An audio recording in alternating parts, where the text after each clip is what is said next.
Remember, folks, first 5 questions in the chat room, I will answer pre-show. You don't have to wait until the end if you're the first 5. I think we got 4 right now.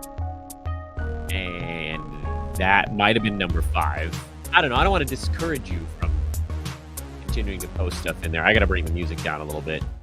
Sorry. Hopefully that's an okay volume. You guys let me know if that's too loud. On my end, it sounds fine. What the hell do I know? I like to give everybody a few minutes to come hang out. I am beat. Man. I haven't been sleeping well. I don't really know why. I'm going to put this heating pack on my back again. We'll do another one of these things. This is bad. It's bad television, whatever this is. It's not television, you old man. Television. All right, let's do some questions here to get our creative juices flowing. Cole says, Cam Johnson or Denny Avdia for tomorrow through the 4th. 8-team head-to-head points. You're making me look up schedules here. And I'll never forgive you for that. All right, let's see. What do we got? Cam Johnson. Cam's schedule is tomorrow, Friday, Saturday. I'm going to assume that maybe they're the same, actually. I realize I forgot to plug in my Cat 5 cable, and the internet might be bailing out. We'll get that fixed before we do the real part of the show. Denny Avdia, do they have the same? Is it the same thing? 3 games in 4 days? Make sure I'm doing this right. Yeah, they got 3 games in 4 days also. It's kind of what I thought. I'd rather go Cam because I still am not fully convinced that Avdia is going to do what he did last night when Gafford and Porzingis are both in there. Also, he shot the crap out of the ball yesterday, too. I like Avdia a lot, but 10 of 12 is not super sustainable. And 1 assist. I mean, that's the thing that's been worrying me about him. But he covered it up with a really good shooting night. And so no one's the wiser. So Cam Johnson for me. Mark, should I drop Mitch Robb or stash a trade deadline center? I feel like that wasn't really an or. I'm holding Mitchell Robinson. He's top 60 this year. I don't know about many leagues where you can find that type of guy on the wire. So hold Mitch Robb. Ryan says, are you concerned about LeBron experiencing significant left foot soreness? Should I be trying to trade him? He's ranked 5th in my points league. Nah, don't trade him. He'll be okay. Lakers are still going to try to make a push here. They just got Anthony Davis back. They just got sort of screwed. I mean, they were on this run here. Kings almost got another one yesterday. Actually, it's kind of amazing. The Kings and the Lakers have been on the short end of some late game calls this year. It's a little ridiculous. Kings ended up winning their game yesterday anyway, but it's nuts. Lakers would have 3 or 4 extra wins if not for the end of the ball game. Kings would probably have 2 or 3 extra wins if not for we're talking last second. Screw last 2 minutes. I'm talking last second. Like the last play of either regulation or overtime. Those 2 teams have been brutalized by last moment calls. And then there's the opposite side where the Celtics, I think, have benefited by 3 goofered calls at the end of ball games. Unfortunately, that's the beauty of a baseball season is that calls tend to even out over 162. With basketball, it doesn't really work that way. I know 82 games feels like a lot, but you're not guaranteed to get 2 missed or correct calls at the end of a 1-possession ball game because sometimes there aren't any. Anyway, no, I'm not trading LeBron. I think he's going to play through everything he can.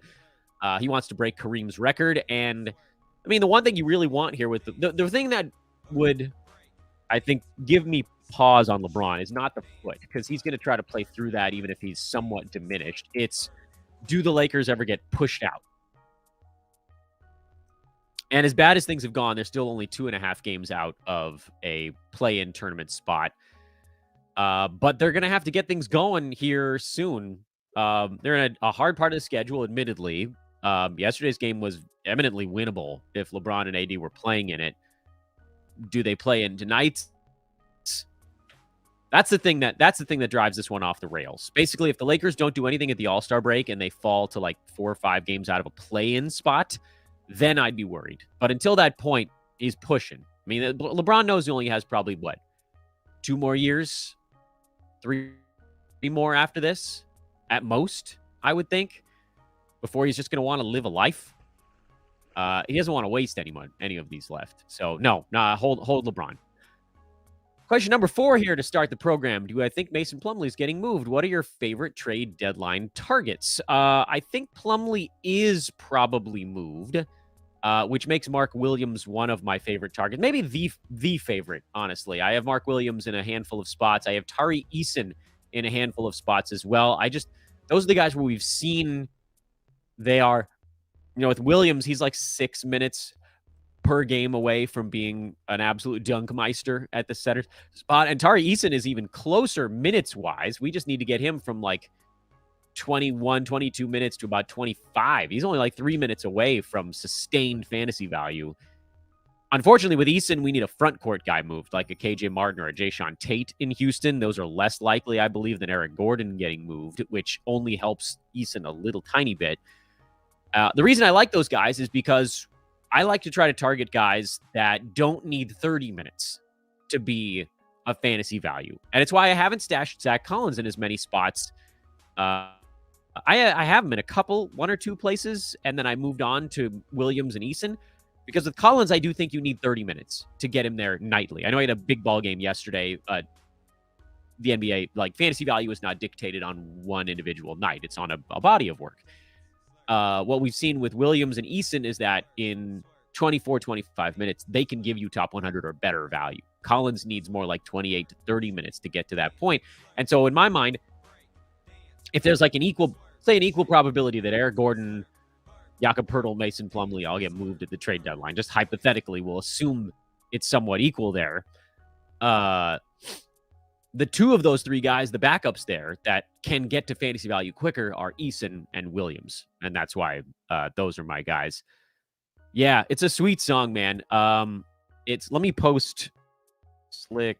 I'm going to post, if I haven't done this in a while, I'm going to do it again here. So look at the chat room. I'm going to put it up on the screen. That's the Twitter handle of Isaac, who made this jam for the show. He's the man. He's done jams for some of our other shows as well. Check him out. If you want some jams made, there's your guy. Under the radar players you see shining the second half of the season. It's hard to say. I mean, some of them are already getting a little bit of love, like a Precious Achua, who's come out of nowhere to have efficiency all of a sudden. I did not see that coming. You might see something in Detroit pop if they move like 2 or 3 different guys. That's probably about as far as I would go with this stuff. There's always someone that surprises, like maybe a Hornets wing or like if they shut people down, Dennis Smith Jr. maybe comes back out of the woodwork like he did early in the season. There's going to be something that pops up, but it's not going to be one of the big names. So we just have to be ready to react. But it harkens back to a point we made on yesterday's show, which is if you're stashing players, there's a hair floating through the air right in the middle of this thing. Can you guys see that? I can see it because of the spotlight on me here, but there's like hairs blowing past. It's a dog hair. Dog's on the other side of this board, by the way. That's Gumshoe. She's hanging out back there. If the board ever falls on me in the middle of an episode, it's because the dog was like shaking it out on the bed. Make your stash moves this week so that you have 4 moves to use on deadline day next week. All right, that's your 5 questions. Yeah, that's right. Josh, our newest contributor here at Sports Ethos Bengals. I know we're like 2 days too late on this one, but that's okay. You all can bury your sorrows together. Drown them in a bottle of I don't know what and Ethos Bengals. Well, that'll have a pod going there pretty soon as well. So welcome aboard, Josh. Sweet to have you, man. That's my Twitter handle at Dan Vespris. Those of you watching live, I always do, and that is ask you to please click that like button. Click that like button. You know what's really cool, actually, and then we're gonna get the real big boy show started here. And apologies, it is so windy in Los Angeles today. My allergies are going crazy this week, so there will be a sniffle or two. Totally lost my train of thought. Oh, you know what's really cool is I try not to like habitually refresh things and check stuff. Probably should mute Discord so that doesn't happen again. Uh, you try not to when you're like running a Twitter account or running a YouTube account or whatever is going on. And I do a lot of that stuff here for Sports Ethos. It's been cast upon me happily. I will take that responsibility. You try not to check over and over again, like, oh, how many follows do I have? How many YouTube subscribers do we have? Blah blah blah. By the way, LeBron just got ruled in to no one's surprise.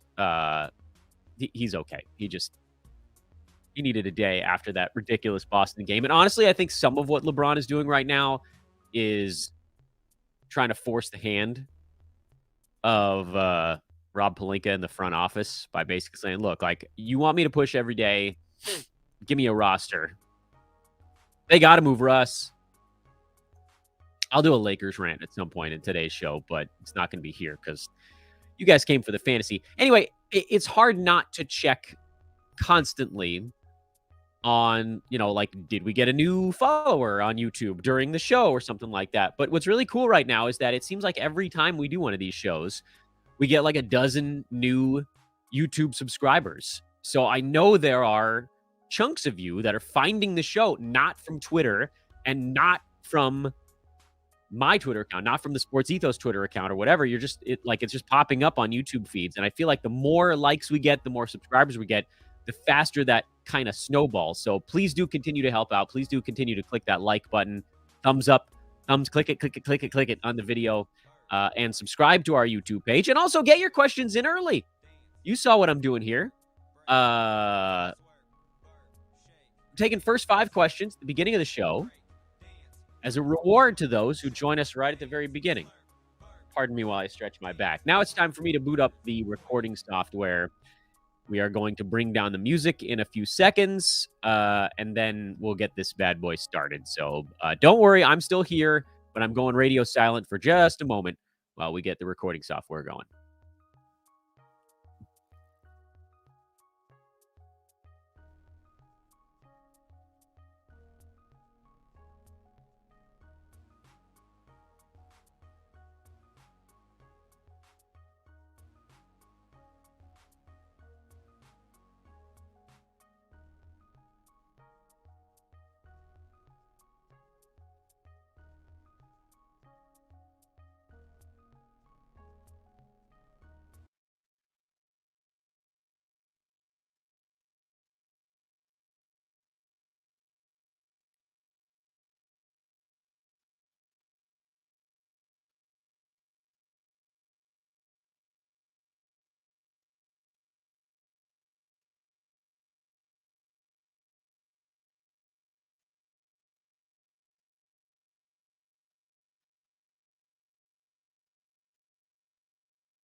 We're on a nice little run here of big name players coming back.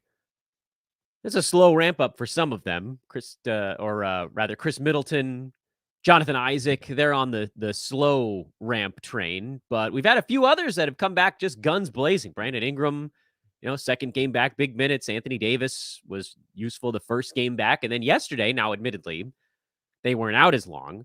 But Luka Doncic, Kristaps Porzingis roaring back with huge ball games on Monday night. And of course, the only problem with this is, it does reminds us that the injury replacement board is not a permanent thing. It's not a fixture forever. And, every once in a while we go through a spell where everybody gets hurt. And every once in a while we go through a spell where guys start to come back a little bit. And that's what we're in right now. We should be happy. The big name guys are coming back. We might see Kevin Durant next week. I think he wanted to be back probably between the trade deadline and the All-Star break, so maybe not as early as like early next week, but possibly by the end of next week. Cat's the one that's still sort of floating out there. Devin Booker is probably not that far away. Let's just try to keep everybody on their feet here right now, especially my old guys. My old guys are really coming through lately. Oh, yes. I mean, here's the thing. Like on the Roto side, it's not too late to make a run. And on the head-to-head side, if these guys are now bolstering your lineup for a playoff run, cooking with gas. Good day, everyone. What the hell day is today? It's Tuesday. I knew it. I knew it was Tuesday. You can't fool me. It's Tuesday. It's Fantasy NBA Today. It is a Sports Ethos presentation. I got to admit, I do miss the days of hoop ball. But it didn't make sense. We have football. We have baseball. We have hockey. We have golf. We have tennis on the wagering side. You can't be hoop ball anymore. You got to be other things. You know, let me let you guys behind the scenes a tiny bit here at the front end of today's podcast. First of all, welcome to the recorded and the live viewers. I would continue to suggest to my recorded listeners to come hang with us over on the YouTube side. We're having some fun over there. We do questions before and after the show, kind of a audience warm-up sort of deal, get to know one another a little bit, but yeah, we'll leave that off to the side for now. There was a time where I was talking to Brewski, as I am wont to do, as kind of the right-hand man here at Sports Ethos, and we were trying to figure out, should we, when we branch out, because we knew we were going to be adding additional sports. We knew that football and baseball were going to be the next things on the docket. We didn't really know exactly what order it was all going to happen in. Were we going to add podcasts for those units? Were we going to try to add the content division? As it turned out, we added a football podcast that didn't last that long. That wasn't this year. That was the previous year. And then this most recent year, we added a baseball podcast and revamped the football podcast with JP as well. JP and Joe have been doing an unbelievable job. We also added a football division. So the question became, hockey, by the way, shout out to Blake, came a little bit later. The question became, what do we do with hoop ball? Because you can't have all of this stuff on a hoop ball website when there are other instruments involved besides a hoop. Sure, there's balls and a puck in certain instances, but the hoop only made sense for one of the sports we wanted to cover. So Brew and I were trying to decide, I know this is sort of off the rails a little bit, but we were trying to decide, do we rebrand the whole website, which was very much the path of least resistance, and ultimately the path we did take.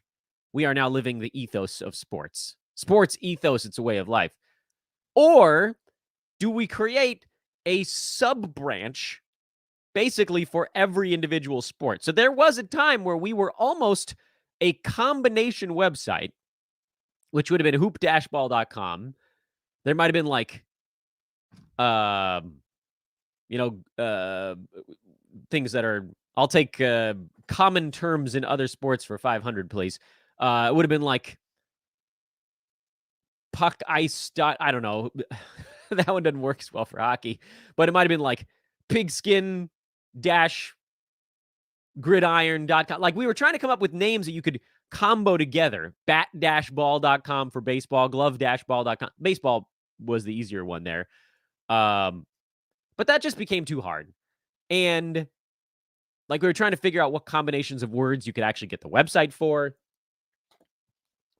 I think at the end of the day, it would have been more fun if we could have gone that route, but it also would have been incredibly complicated, and who knows if anyone could have ever found what they were looking for here. But anyway, welcome to Sports Ethos. At Ethos Fantasy BK is the basketball news feed. You must follow that. 9231, that's their count right now. You know, I'm trying to get them up to 10K before this season ends. I do think it's kind of mandatory that you guys are following them over there. Follow me on Twitter at Dan Vespers. That should be a given, at DANBESBRIS. This goes especially for you new listeners/viewers over on YouTube that haven't seen a whole lot of us before. Those of you that have been listening to this podcast on the recorded channels for 5 years, you guys probably already do follow on Twitter. But enough stories about the history of hoop ball and sports ethos. Let's talk a little bit of fantasy basketball. We had a pretty large Monday. Medium, I guess. It was 8 games, but it kind of felt like a lot. I don't know why. Maybe because they were spread out. Sometimes you get a day where there's like 6 of the 8 games that all start at 4 or 4:30 out here, and then 1 or 2 super late ones. But we had a 4, a 4:30, three games that started at 5, 1 at 5:30, 1 at 6, and 1 at 7. Staggered. So you really had games rolling the whole night through.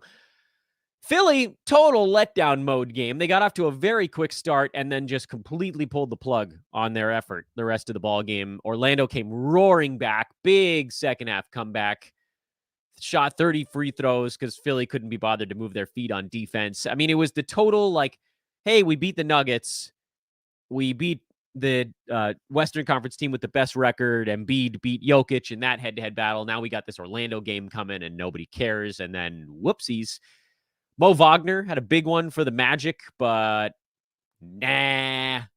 Wendell Carter Jr. just didn't play very well. He wasn't sort of up to the Embiid task, and generally nobody is.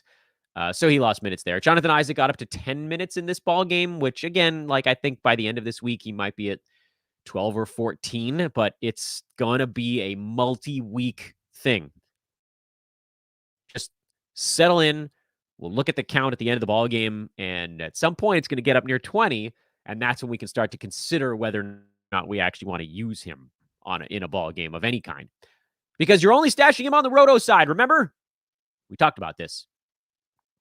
For Philly, keeping an eye on DeAnthony Melton, who only played 21 minutes in this ball game, and it felt like a mistake on Philly's side. PJ Tucker saw bonus minutes again.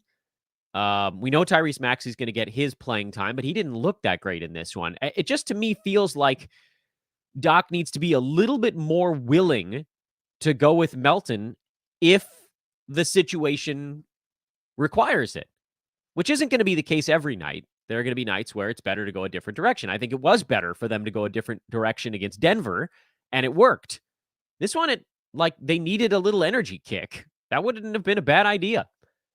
Amazingly, he still had enough for some fantasy value, 8, 7, couple of steals, a 3-pointer. That's the beauty of Melton, is that he really only needs like 22 minutes to be a fantasy value. I think in general, he probably goes better than this. So I am holding. Lakers, zombie Lakers. Troy Brown had 17 rebounds in this game, which is kind of amazing. They fought their tails off, the Lakers did. Attack. That's been kind of the MO for them because they can't shoot. But it wasn't enough. Brooklyn just had too many guys that can actually hit a jump shot. Patty Mills hit 4 3-pointers. Royce O'Neal hit 3. Cam Thomas hit 4. Some of them were pretty tough, actually, for Cam. Kyrie was, kind of like just sort of okay, but it was enough. Daron Sharp off the bench had 8 and 14. Did pick up 5 fouls because he was flying around. Nick Claxton, 6 and 12. Lakers actually kind of kept him in check a little bit. But here's the thing. The Lakers are not going to win many games when the superstar sits. I know they squeaked one out in LA, whatever that was, a couple weeks ago. But it's just not going to, especially not on the road. It's not going to happen on the road. And frankly, Russ needs to be better if the Lakers are going to steal one without LeBron and Anthony Davis. And Dennis Schroeder needs to be better. Although, here's where I would say Schroeder had the big edge. Lack of live ball turnovers. Nothing can swing a game faster than extremely easy buckets. That's like the cardinal sin. And yeah, that's what happened. The turnover discrepancy wasn't enormous in the ballgame. It was 14 for the Lakers, only 9 for the Nets. So yes, they won it by 5. But the real issue was that the Nets had 8 steals among those 14 Laker turnovers. Lakers had 1 steal. So they didn't have an opportunity to turn those turnovers into quick transition buckets in a way that Brooklyn did. And for better or worse, a lot of that falls on Russ. Russ had 6 turnovers. And a lot of them was forcing it. Stop forcing it, man. They got to move this dude. I have a Lakers rant that I got to get off my chest at some point. I don't know if it's going to happen during this fantasy show or somewhere else, or I'm just going to scream it into the void. But please, It has to be. Like, there's just no. It doesn't work, guys. Russ is better off the bench than he was with the starters, but he's still. It just doesn't work. Not on a team where things matter. From a fantasy standpoint, I think we all figured Schroeder would do better, but shooting 2 of 15 kind of blows a hole in that. If LeBron and AD rest any other ball games, I will go with Dennis Schroeder again because he ain't going to shoot 2 for 15 again. And if those dudes rest in another ball game, I would probably go with Thomas Bryant again, who did have a decent game other than the whole team's inability to hit a free throw, but he had 18 and 9 with a block. You'll take that every day of the week.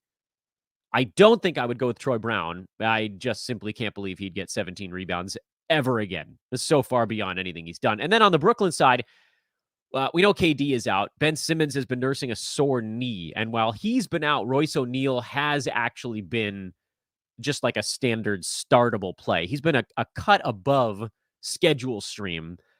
But I do think he, like all of these guys, basically falls back into that schedule stream area when Simmons comes back and then falls further when Kevin Durant comes back, if you even want to use any of those guys. Wizards got Kristaps Porzingis back, and it was delightful. Nothing like a game against the tanking Spurs to get the juices flowing. Kristaps 17, 9, and 7, 3 steals and 5 blocks. Oh, boy. Big welcome back. He looked fine. Denny Avdia is the interesting one here. Now, so I don't want this to come off like I'm anti-Avdia in any way, because I'm not. And I think we've talked about this at some length on the podcast. I want to talk about Delon Wright at some point during this game, this segment as well. Avdia was just my second choice behind Gafford while Porzingis was out, which I don't think was wrong, because Gafford had a monster game over the weekend with 5 blocks, huge field goal percent numbers. He was amazing. Gafford was out with the flu in this one, non-COVID illness, which is the new term for the flu, or bad cold, sniffles, aches and pains, whatever it is. So here's the thing: we have to be thorough in our analysis. Let me start with a topic sentence here. Topic sentence is: I think Avdia and Gafford should each continue to be held on rosters. Yes, both of them. And I would say hold Delon Wright as well. Hold all 3 of those guys. That's the topic sentence. That's my thesis here. My reasoning is, and I'll go through each player one by one. For Delon Wright, most things are staying the same here, even in a cool down. He just hasn't had a steal in the last couple of ball games. And that's really where his value lies, is getting steals and then turning that into other stuff. Is it a little weird he didn't get any steals against the Spurs? Yeah, a little bit. But, that stuff evens out. And we talked about it on yesterday's show as well. Sometimes a guy will have a 9-steal week and then a 0-steal week. And at the end of the year, we look back and we're like, oh, he averaged, 1.5 steals per ball game. But it doesn't always happen that they get 1.5 steals per ball game. So hold Delon Wright for now. We'll see how this thing develops. He's not a perma hold, but he is one for the moment. As far as Avdia and Gafford go, on the Avdia side, he has a well-rounded fantasy game. I think his upside is capped by the fact that with Porzingis, Beal, Morris, Nunn, and Wright all healthy, he's no longer a ball handler. He's had to kind of reinvent himself a little bit as a rebounder lately. Not that he wasn't a good rebounder before. He's a pretty big dude, actually. I think we forget that Avdia is a relatively large fella. But he had 1 assist in this ball game. That's the part that scares me a little bit, because we know he can get 1 steal per game. We know he can get maybe just under a block per game. We know he can hit 1 3-pointer, and the 1-1-1 stuff I do like a lot. And we know he can get 6 rebounds or more. But all of that is sort of like quiet baseline. We look for guys that have the ability to pop off. Now, he did kind of pop off in yesterday's ballgame. Denny had 25 points on only 12 shots. Is a guy going to hit 10 for 12 shooting every night? I think we all know the answer to that is no. So where does this settle with Avdia? It's probably the end point to that, to the Denny discussion here. And the answer is I don't really know, because we still haven't seen the Wizards without Hachimura, but with both Porzingis and Gafford getting front court minutes. Taj Gibson played 18 minutes in this ball game with no Gafford. He goes back to basically playing 0. What does Gafford get? Does he get 24 minutes? Does he get 26, 22? Where does he fall? And beyond the 18 that Taj Gibson probably gives up, where did the other 4, 6, 8, 10 minutes for Gafford come from? Unfortunately, a lot of it probably comes from that forward bucket, which is Gafford plays center. It pushes Porzingis down to power forward in certain instances. That pushes Avdia either down to small forward or back to not playing, because Kyle Kuzma is the other power forward. There just wouldn't be many of those minutes left. Does it push Corey Kispert to a lower number of minutes in favor of Avdia? Maybe, probably, should we say? Maybe slightly better than 50-50. So I think Denny probably does get close to 30 minutes most games, even after Gafford comes back. But are the rebounds going to be there when Gafford and Porzingis are both available to play? Are the assists going to be there when all these ball handlers are there? That's why I'm a little bit not as sky high on Denny as maybe some others are. And I don't want that to come off as a slight. I like Avdia. I don't see the explosion possibility. Should he be rostered? Yeah, I just said at the beginning, all these guys should be held. And then with Gafford, that one's really more of a big question mark. I don't have a great paragraph to lay on you guys on Daniel Gafford. I just want to see, with everybody around, do they still give him 25, 26 minutes? Because if they do, then I'll still play him. And if instead Porzingis returning pushes Gafford back to more like 20 to 23 minutes per game, then we move on. On the Spurs side, Zach Collins had a little explosion game, 16 and 11 with a couple of blocks in 22 minutes. This is kind of unusual for him. He doesn't usually pile up numbers this quickly. This again, big games, little games, big game, little games. It's about what they do on average, not on any given night.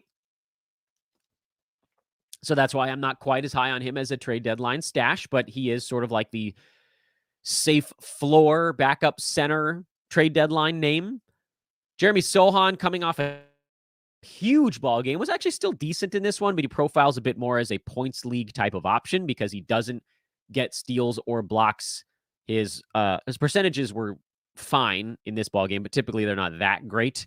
So you're looking at a guy who gets you mostly points, boards, and assists, and that doesn't really work as well for 9CAD, but it works fine if all you need for value is to pile up stats in a couple of categories. And then Jakob Poeltl went back to being bubble wrapped in this one. It was a blowout, so I think that was part of it. He might have gotten another 4 or 5 minutes at the end of the ball game. He's still just barely teetering on the brink of startable, but more than anything, I believe that he's a buy low. Jakob Poeltl's a buy low. Sacramento at Minnesota. This was the back-to-back in mini for these two teams. This was the home and home instead, or the road and road, depending on which team you're looking at. Domantas Sabonis fouled out. It was a funny sequence here where he thought he got ejected, but he didn't. It was very odd. He ended up fouling out, and Sacramento won in overtime anyway because De'Aaron Fox is sick in late game situations. He's a monster late in games this year. Neither team could hit a free throw to save their lives. Kings 68%. Wolves 52%. Rudy Gobert playing a large role in that. Although Anthony Edwards and D'Angelo Russell, that was crazy. D'Lo went 0 for 3 at the foul line. Ant-Man went 1 for 4, and Rudy went 5 for 10. He was the best among the three. Slow-mo, 9, 8, and 6 with a block and a three-pointer. Love that dude's stream. No real news there. Someone was asking me what they should do about Jaden McDaniels, and my answer is kind of the same one I've been given for about the last 5 or 6 weeks. He's going to hang right on the border between schedule stream and everyday start. I would lean towards everyday start, especially right now where stars are coming back. So the injury replacement board is shrinking. You don't want to give up on a guy who's like right around the 95 to 110 range because there isn't a really good replacement at this exact moment. Nothing on the Kings side. They've literally had no fantasy news for the better part of 3 months. We've just been like slowly watching Keegan Murray get a little better every week all season long, and now he's a start.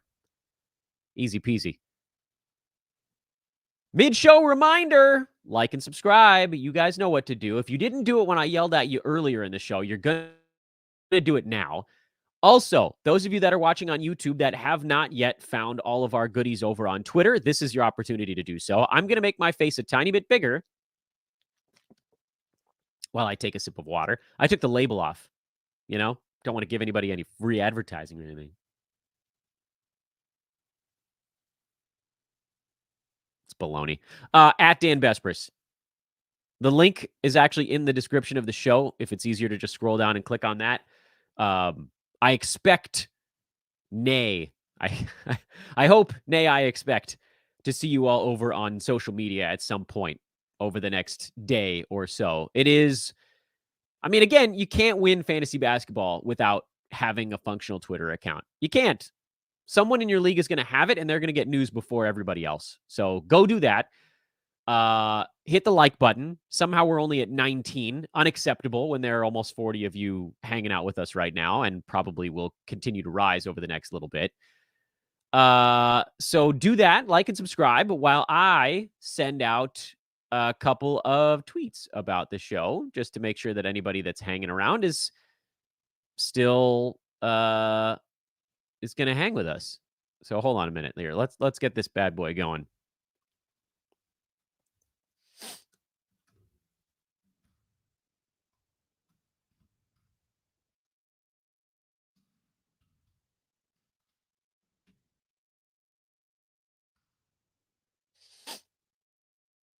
Then, how are we going to do this here? Do I need to do something from my own? I don't know. It's hard.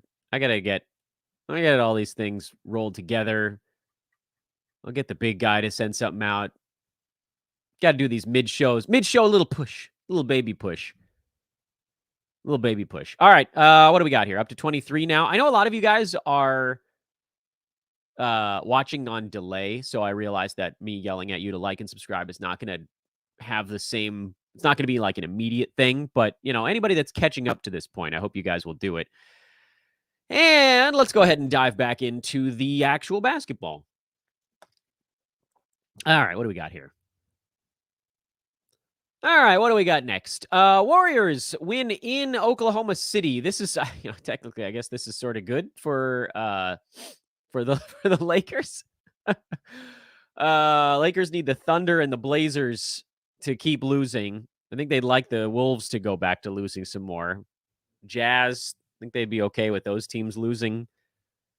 The scrum is on, man. Warriors and the Clippers are starting to push themselves back above. The Suns are going to do the same here in a little bit. The Mavs, I still don't fully believe in the Mavs. I think they're going to fall into this 7. I think they're going to be in the play-in tournament when this thing's all said and done. Pels is a question mark because they've been really floundering.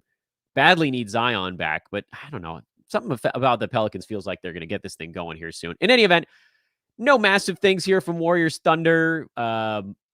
Andrew Wiggins looked a little better here. He'd been in and out of the lineup. He had the injury. He had the illness. Then he had another illness.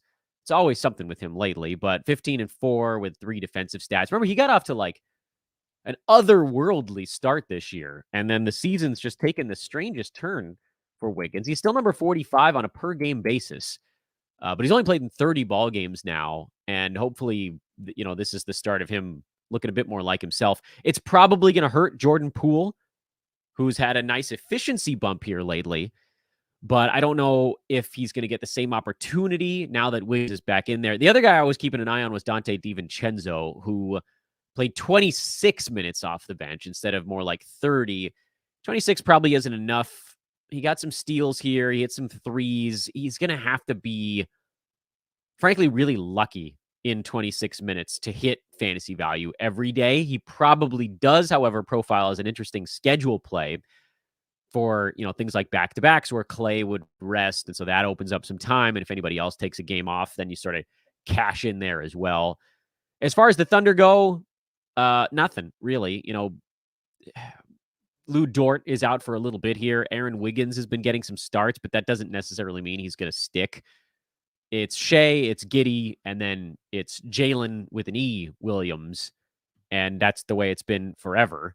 So let's just keep moving. Nothing there. Nothing to see here. Luka back for Dallas with a 50 burger.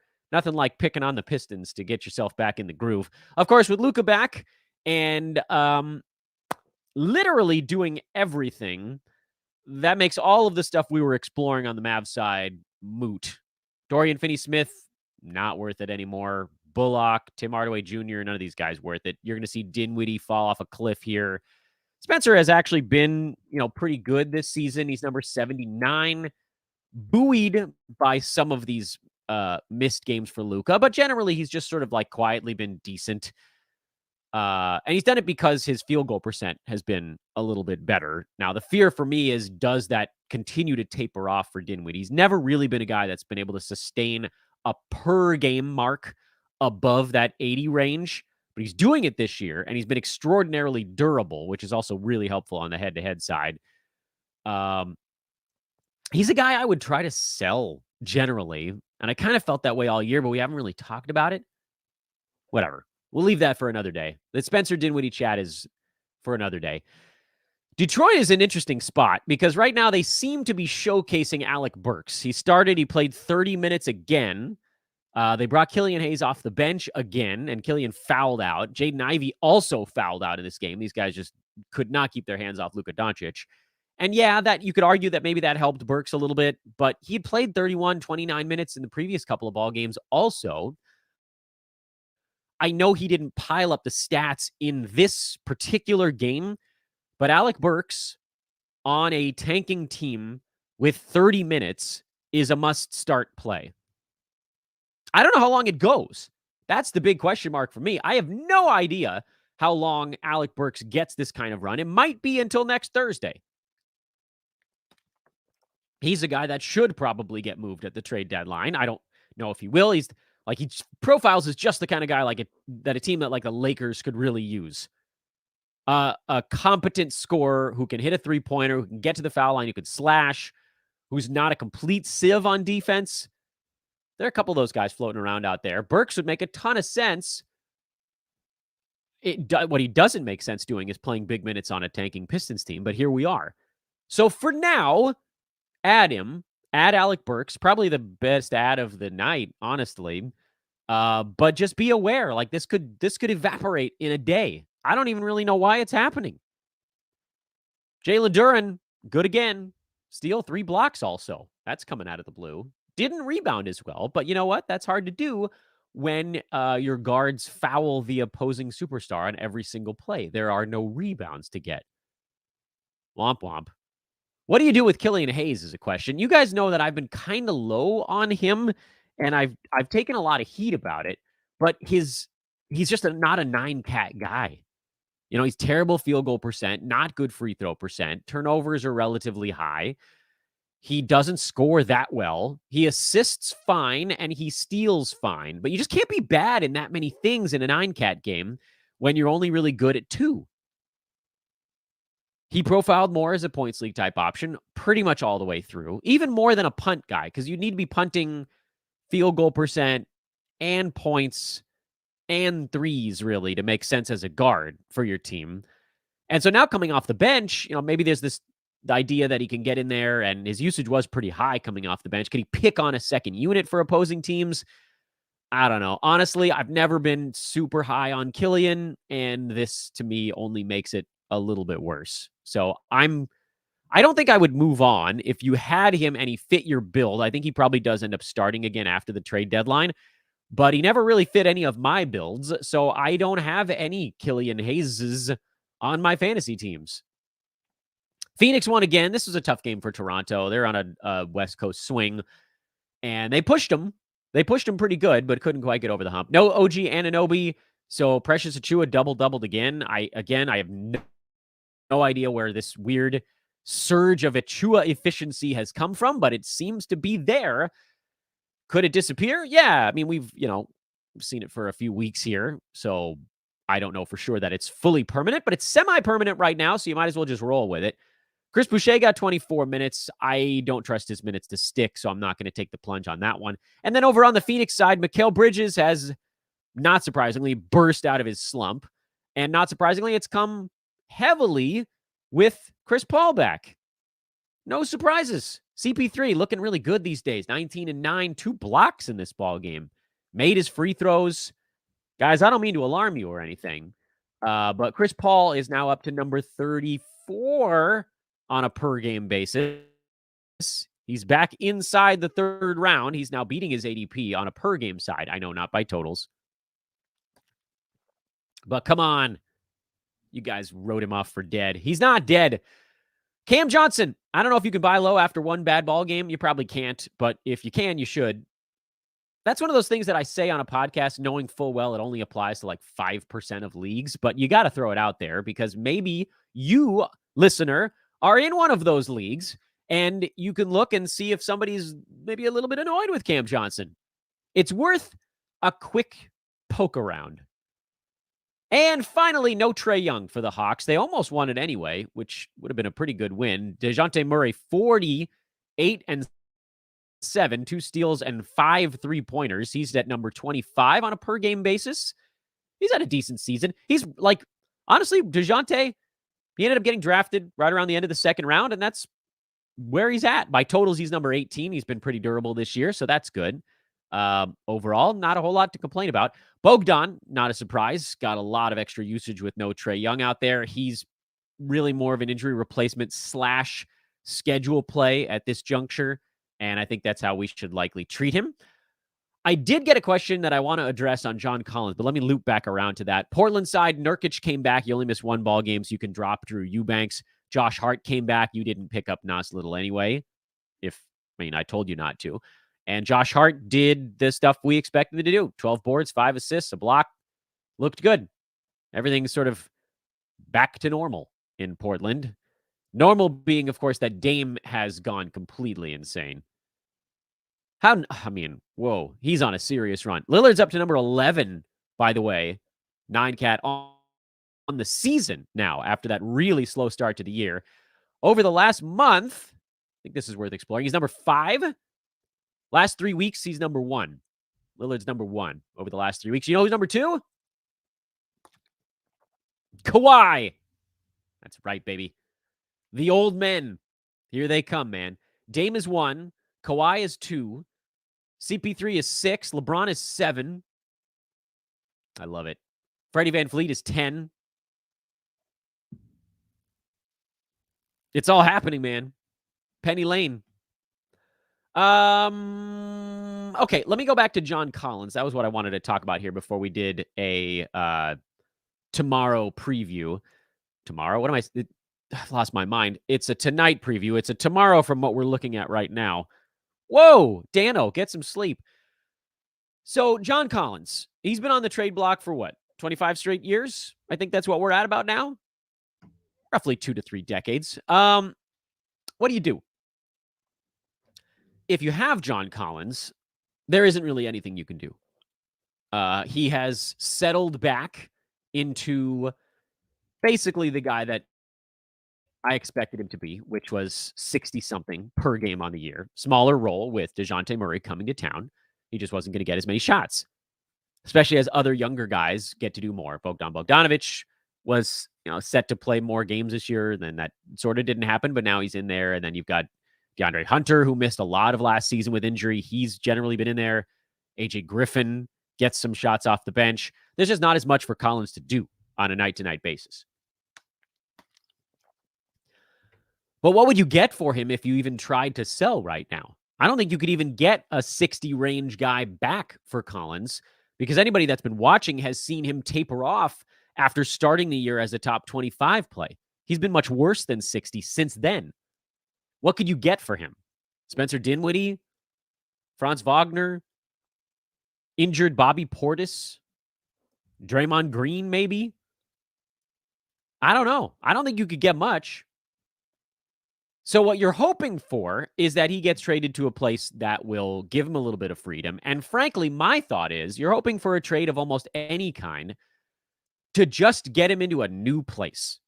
John Collins looks like the poster child for needs a change of scenery guy. Doesn't he? He's playing. They haven't shorted his minutes, but he just doesn't fit. Not many guys do fit alongside Trae Young. So ball dominant. It's really hard to play alongside a guy like that unless your team is crushing. And Atlanta's not crushing. And so we've bad blood and whatever. Everybody's getting on each other's cases. They were supposed to take a step forward with DeJounte Murray and all that stuff, and it hasn't really happened. So here we are again with Collins on the trade block. So my hope is get him traded. Now, if you are a Stonesy type, maybe you are. You know me. I'm not a big balls guy in fantasy, but maybe this is one of those spots. Buy low on John Collins. Because to me, it feels like a worst case scenario is continuing what's already happening. Which, based on whatever, going rate is for Collins right now, I don't know what that is. Again, maybe you could get him for like an 80 range guy. That's not super costly. If you can get John Collins for an 80 to 100 range player, I think I would do it. Bojan Bogdanovic has been in there the whole year. Marcus Smart, who's out, but people think has been better than he has been. You're not going to get him for Lowry because he's been slumping lately. Just look at the board in your league. Look at the teams between 75, or look at the players, between 75 and 100. Try to figure out if somebody has more name power than they do fantasy power. Buy on John Collins, and then just cross your damn fingers that he ends up in a place where he has a similar number of minutes, but freedom. Not playing with a guy who in typically young has a usage of like 35 to 40 every ball game, but maybe a team where they spread it around a little bit. It's an interesting concept. I don't think I'm crazy. All right, let's turn the page. Let's look at what's coming up tonight. It's a 5-game Tuesday, so a relatively light evening in the NBA. Miami is at Cleveland. Mostly watching Oladipo and Kyle Lowry.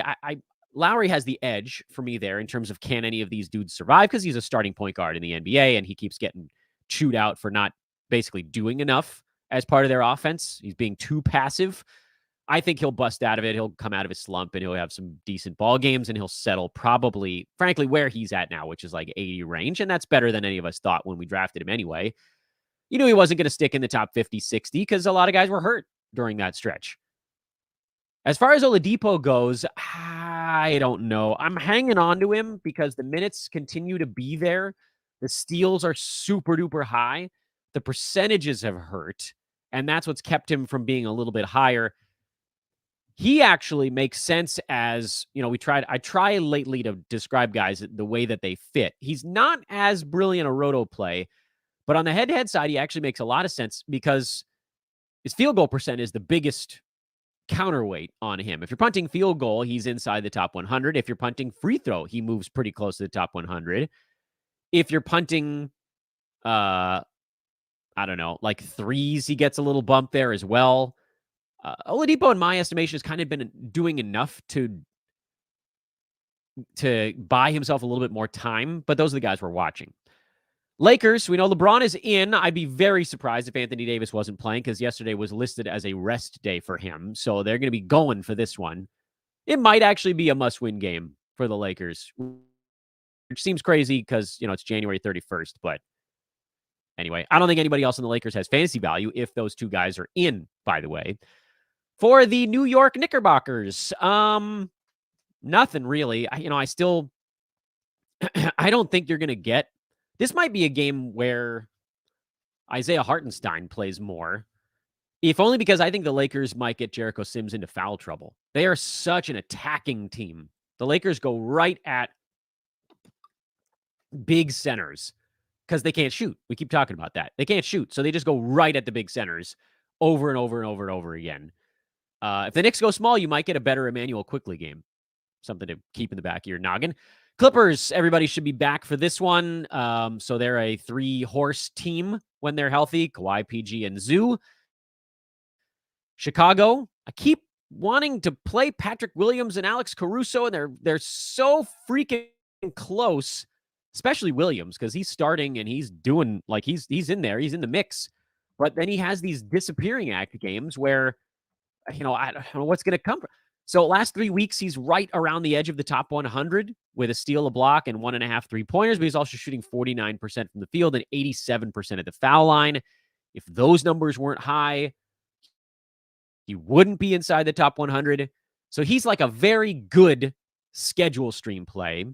And because he's healthy, he actually could be used in most head-to-head formats. So I'll give Patrick Williams just like a little leg up on the competition there.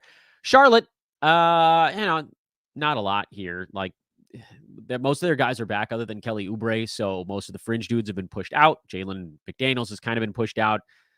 Dennis Smith Jr. has definitely been pushed out. Mark Williams, I wish we could get him 20-plus minutes per ball game, but it's not happening until Mason Plumlee's out of the way. On the Charlotte side, I had one other thing that I wanted to note, and now I can't remember it, so maybe I'll loop back if I can think of it. Milwaukee, Chris Middleton's minutes, that's really kind of it there. Bobby Portis being out has given Pat Connaughton a little window here, but as Middleton ramps up, there's just going to be less for everybody else to do. Pelicans should have Ingram back in this ballgame. He was rested in the last one. McCollum was rested in the last one. Those guys are expected to play in Denver. Should be a tough ballgame for him.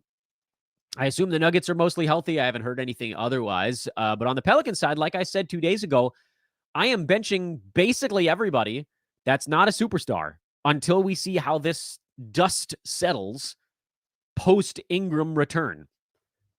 For Denver, I start the starters. That's an easier one. And I couldn't think of what I wanted to do with Charlotte. I feel like there was something there that is just Tweety Bird right out of my head. And if I think of it, I'll throw it out on social media. So it is what it is, what it is. And that brings us to the thrilling conclusion of our recap and preview show here on Tuesday. Want to remind everybody that's listening on the recorded channels that right now over on YouTube, we're going to go to a Q&A session with the YouTube chat room. So come join us for a future show. I hope you'll see us over there. The website, of course, is youtube.com/sportsethos. The main page is sportsethos.com. The Twitter account is at EthosFantasyBK. I am at Dan Besbris, DanBesbris. I'm trying to go mostly promo-free lately, but I do want to do just one very quick shout-out to our buddies at ExpressVPN.com.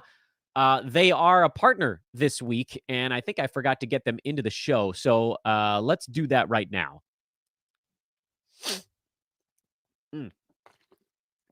Let me get them up here. I'm gonna pull it up on the screen for YouTube viewers as well. Express. It's hard for me to type when I got all this equipment in the way. ExpressVPN.com. Holy moly, my keyboard is all off to the side. I can't hit the buttons right. Most typos I've ever had in a 10-second span. So let me share this screen with you guys so you can see what I'm talking about. Let's stop one, and let's share the other. Where are you, ExpressVPN? Here you go. Neato. All right, there you go, YouTubers. So the hyperlink is expressvpn.com/hoopball. And if you navigate there now, you get a special deal. I'm going to post it here at the bottom of the screen. There you go.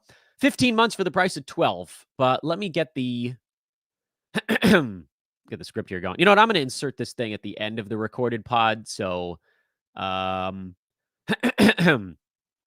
guys don't have to listen to it right this second. I got to do some editing.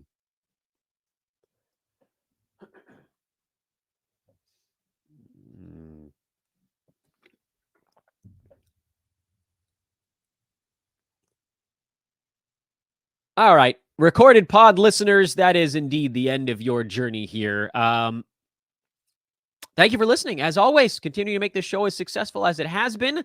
This is Fantasy NBA Today, Sports Ethos presentation. I am Dan Besbris. We'll get right back at you tomorrow morning. But in the meantime, I do expect to see you guys all over on social media. And awesome response so far on the recruiting pitch. If you guys want to work with us here at Sports Ethos, hit me up on Twitter at Dan Besbris. You saw, I mean, it sounds like we're going to have a couple more folks covering NFL teams with podcasts. I think we're going to get another basketball team being covered. Would love to continue to add more people that are really passionate about covering a specific team. Hit me up. Let's talk it through, see if it's a fit. All right. So long, everybody. Now you guys get to hear the ExpressVPN ad before we do go into questions. Got to edit it into the recorded podcast. Folks, using the internet without ExpressVPN is like walking your dog without a leash. Most of the time, some of the time, I guess it depends on the dog, you'll be fine. My dog, personally, would be gone in 8 seconds. Maybe your dog would hang out with you. But what if one day your very well-behaved dog runs away or gets dog napped? That happens because some breeds are really expensive. Adopt, don't shop. It's better with your dog and with the internet to be careful, especially when it's as simple as using ExpressVPN. Every time you connect to an unencrypted network, cafes, hotels, airports, whatever, your online data is not secured. Any hacker on that same network can steal your personal information. But ExpressVPN creates a secure, encrypted tunnel between your device and the internet so they cannot. It would take that hacker a supercomputer over 1 billion years to get past ExpressVPN's encryption. It works on all your devices, phones, laptops, tablets, even your smart TV, and it's super easy. You just boot it up, hit one button, and you are protected. Now, get an ExpressVPN membership using our special link and get 3 extra months of ExpressVPN free at expressvpn.com/hoopball. That's expressvpn.com/hoopball. expressvpn.com/hoopball. 15 months for the price of 12. Go there now.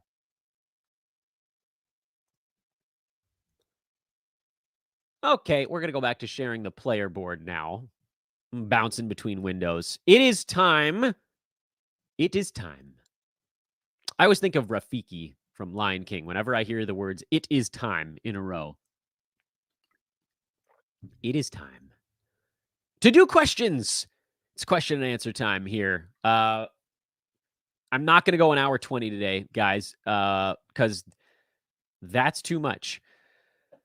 All right, here we go. Considering dropping Killian Hayes. By the way, if you're watching right now, this is a perfect time to throw questions in there. Also, it's a perfect time to click like and subscribe to our YouTube page. But you guys have already heard me yell about that, right? You've already done it. You don't need me to remind you again. Wink, wink, nod, nod, right? Right? I'm considering dropping Killian Hayes in a 10-teamer for Markelle Fultz. Who do you like more? I like Markelle Fultz. Cole, I'm beat, man. I'm just like 16 weeks into a fantasy basketball season of doing basketball-related things for like 16 hours a day. I'm cooked. Nest says, hey, Dan, would you trade OG for Sabonis? Yeah, I think I would, actually. I prefer Sabonis. Andre! What are my favorite cookies? Andre is my guy here at Sports Ethos. My favorite cookies. So here's the thing. I'm a big fan of cookies. I don't like super rich desserts. I mean, many of you have heard me complain about being lactose intolerant at times, and maybe that's part of it. So I love cookies. Cookies are a not particularly rich dessert. My favorite cookie, God, that's a hard one. So I like chocolate chip. I mean, I'm a traditionalist in that way. I'm trying to think of like what location made the best cookies that I've ever had. You know who makes a really, really good chocolate chip cookie? The Doubletree. The Doubletree frickin' hotel. When you check in and they give you that hot chocolate chip cookie in the bag, damn, that's good.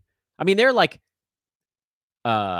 specialty shops like Diddy Reese in Westwood that makes an unbelievable chocolate chip cookie. Mrs. Fields makes an incredible chocolate chip cookie. But like, if you're talking about I mean, Mrs. Fields is a large chain establishment, so maybe that's the answer. Nice big one. The one at the base of the Pizookie at BJ's is really good. And then, if you guys are wondering, which chocolate chip cookie do I literally have within arm's reach? Chewy Chips Ahoy. They are small and soft and delightful. We're looking for sponsors, Chips Ahoy. If you'd like to send me 9,000 bags of those, I'll hold one up on every freaking show and now until the end of time. Alec Burks or Trey Jones in 14-team points leagues? Yes to both right now. Trey Jones is the one you probably expect to have the rest of the way. Burks, I think, maybe just until the deadline, but we'll see. Is it still worth holding Cat if your playoffs start week 21? Yeah, you got 5 more weeks to see what the hell happens. I'm going to say yes. Chasing free throw percent. Add Benedict Mathurin. Yeah, I mean, you answered your own question there. Mathurin, he's not going to do a whole lot else for you once Halliburton comes back, but free throw percent he will do. Oh, my heating pack goes for an hour and then turns off. I could feel it. Suddenly my back got cold. Yeah, buddy. That's our Ethos Bengals account. You want some Skyline chili? I don't know if you guys all know this, but the team I worked for in Bakersfield, minor league baseball, was a Reds affiliate for 4 years. So there was a really cool experience where my boss couldn't go, and she was kind enough to give me the tickets. At the end of every baseball season, the Reds Big League Club flies out the upper management of each of their minor league teams to watch a Cincinnati Reds game, because the minor league season ends first, from a stadium suite at Great American. And so that was really cool. And they have Skyline chili hot dogs in the ballpark. So I got to hang out in a suite with the upper management of the Reds and all of their minor league teams and eat Skyline chili hot dogs. That was a sweet day. I don't remember what happened in the game. It didn't matter, but it was a lot of fun hanging out with like Walt Jocketty and so forth. All right, Blake, I'm going to take your word for it, man. Sounds like a player in college. Brandon Miller. I should read these. I was told, got to read them. Remember the name Brandon Miller. I can't wait to hear Jonas try to talk you into him during the offseason. Someone's going to. Might be you. Might be Jonas. It might be D. Willie. It might be William. By the way, those two guys officially are now a Wheel of Fortune category. So David William Harris. That's the combination of our draft prospect team here at Sports Ethos.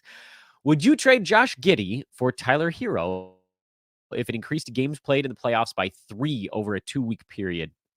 Yeah. I mean, you can run the numbers on this. I don't know what the totals are. I'm assuming it's like 8 games for one and 5 games for the other or something like that. Just think of it this way. So first of all, Hero's in a slump and Giddey is, I think, on a little bit of a heater, but I also think that he's generally better than the season number. So let's conservatively say Giddey is more like a 37 or 38. And Hero is more like a 33 or 34. The difference in those two numbers, even if you take the big gap there, is like 4. You would need an 8-game gap to make that up. That's just simple math there. If the difference is 4, then one dude would have to basically play 8 games less than the other for them to even out over the long run. Those two guys are close enough where a 3-game bump is more than worth it. So yes, 3-game bump, you do it. And I guess you just hope that, Hero doesn't sit any of those games. Big Al, Slow-Mo, and Fultz are my worst players. Would you drop any of them for Jalen Williams or Mark Williams in Roto? No.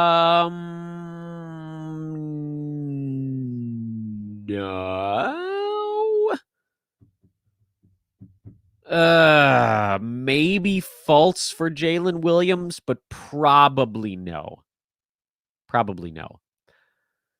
Omar, worth looking into trading Garland away due to 2-game playoff schedule. Also would love if you could do a playoff overview show. So playoff overview shows are tough because everybody has different playoff weeks. When I get around the traditional playoff calendar, I start doing a lot of streaming shows, but it's not going to be this soon because most teams don't start their playoffs until the beginning of March. I know there are leagues that go earlier, but I have to try to cater to the sort of most situation, or the podcast would all go 3.5 hours long.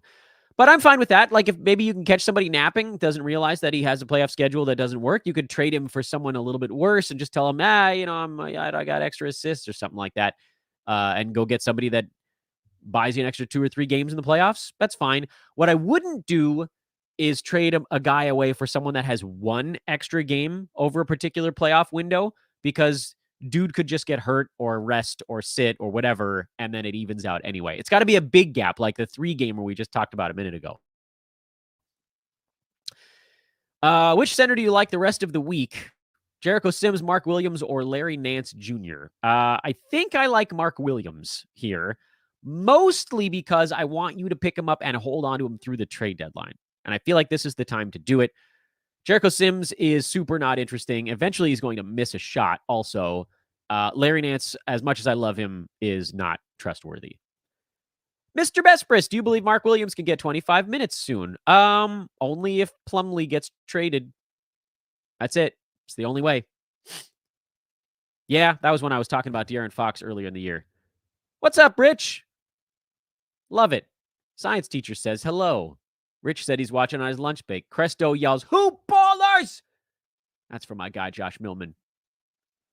Mark also said love tuning in live on my day off. That's happy to have you guys here. Science teacher says Luka, Josh Greenwood is the trio with the most plus minus in the NBA.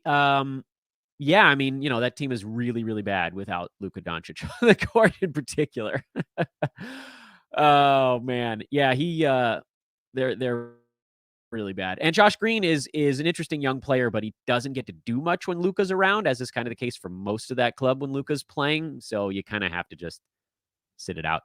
Would you try selling Denny for Cam Johnson? Yeah, I'd prefer Cam the rest of the way.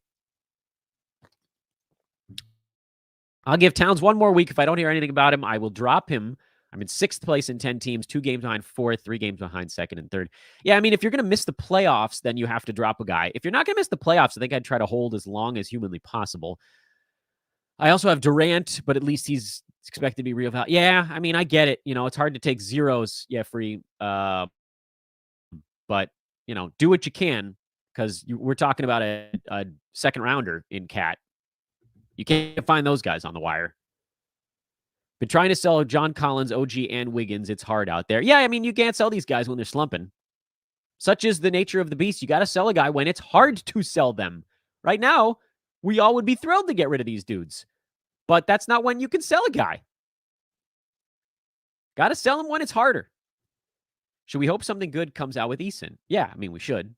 I talked about it a bit earlier in the show. They need to move either KJ Martin, Jayshawn Tate, I think, for him to really open it up, but it's worth a try for me. Were you wrong when you told us during draft season that Alperen Sengun was priced out as a 5th rounder? Yeah, he probably is around a 5th rounder. And honestly, I took him in 2 places when he fell into the 6th. I didn't want to take him in the 5th because 5th round is like, pick 49, basically. And he might get there on this season. I don't want to put that it's not out of reach for him. He's at on the year 61 right now. So he's actually the first pick of the 6th round currently, but been playing better than that lately. Yeah, I mean, he could be a 5th. He could be a 5th rounder this year. He's pretty close to it. I took him in 2 of my, I think I'm in 8 cash leagues this year. So, when he fell past 60, I grabbed him because I didn't like the center run that was going earlier in the draft. I just didn't want to take him in the late 40s or early 50s. So, yeah, I don't feel all that crazy about it. And he could get to the 5th round. He's pretty close to it right now. He's also, by the way, a sell high because he's probably not going to be a top 20 dude the rest of the year. This is what I'm talking about. This is when it's hard to sell people. This is a perfect juxtaposition to this post about John Collins, OG, and Wiggins. These guys are slumping. You can't sell them because nobody wants them. Sengun, everybody wants him right now. He's the darling of the fantasy world, and because he's been playing his butt off the last 2 to 3 weeks, basically since he went crazy against Thomas Bryant. He's just been crushing people. Where is he? There you go, 2nd rounder over the last 2 weeks. But look, 65% from the field, 3.2 defensive stats. There's some stuff you're looking at there where you're like, okay, well, this is going to settle back a little bit. But there's a real chance that you could get a top 30 or 35 guy for Sengun right now, and I would do it. I'm really glad I brought more water today. I needed it. Should I stream one of these guys this week? Emmanuel Quickly, Quentin Grimes, Bones Highland, Larry Nance. Quickly's probably streamable. Are we holding Denny Avdia? Yes. What is the percentage of Jakob Poeltl trade happening and Zach Collins emergence? I think the chance that Poeltl's traded is very high, better than 50-50. Zach Collins as emergence is the lower probability thing here. I think he does get more minutes. I don't know if it's quite enough for him to really make a dent. I think he would be a head-to-head play, as like a 90 to 115 range guy. If Pirtle gets moved, I don't know how comfortable I'd be throwing him into my roto lineups. He gets to me extremely close. So, decent. Yeah, Josh says, come cover teams. Dan's been a pleasure to work. I've only worked with Josh for like 2 days. See how many nice things he says already? I must be a nice guy. Thank you for the thumbs up. Same question here. What is the likelihood of Mason Plumlee being traded and a Mark Williams emergence? I think Mason Plumlee, the likelihood of him being traded is actually a little bit lower than Pirtle because the Hornets are just goofy enough to hang on and try to re-sign him or do something weird like, we'll pivot into a competing hard next offseason kind of thing. So I'll put Plumlee being traded at about 30%, which is very much a non-zero number.